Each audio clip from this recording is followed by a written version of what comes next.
Brief analysis and questions on Tampopo. Tampopo came out in 1985. Genre is a comedy.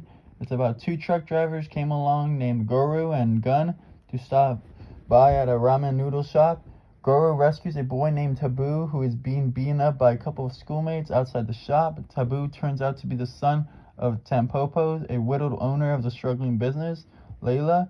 An altercation later arises as a customer, Piskin, harasses Tampopo's noodles.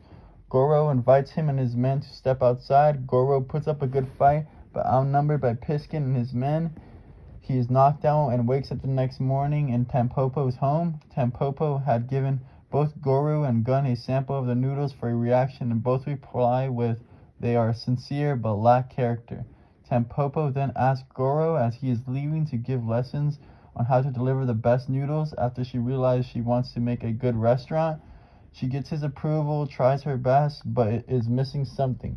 So Goro takes Tampopo to his old master where he offers her his chauffeur, Shohei, who knows much about noodles and why Tampopo's competitors are lacking certain ingredients with their noodles.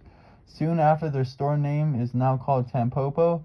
She realizes her broth ingredients are not correct, and as through practice and multiple attempts with friends, she found it.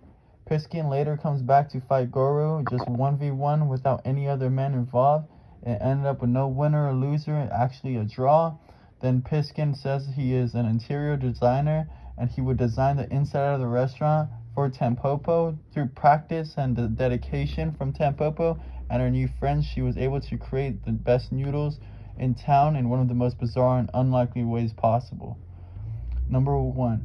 This movie was registered as comedy, but even then, I would still even put this as a drama because a lot goes on. Tampopo's child's getting bullied, to even Goro's getting jumped by Piskin and his men, to even later trying to produce the best noodles in town.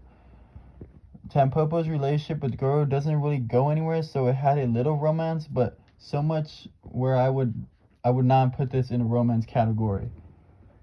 I believe ramen is very worldwide, and question 2. I believe ramen is very worldwide and very cheap dish in many cultures, affordable for low-income families and popular to eat. The French cuisine did come with beer, but from Germany, not Japan, and incorporated like a more expensive theme since it's from a different country than such a Tampopo's restaurant from the start of the movie.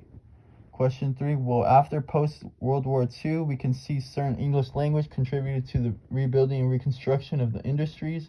For example, the kitchen wasn't made out of wood and nails. It was designed, refurnished, and cleaned up more as we would see in America during the same time, including less traditional materials, instead replaced with steel, for an example.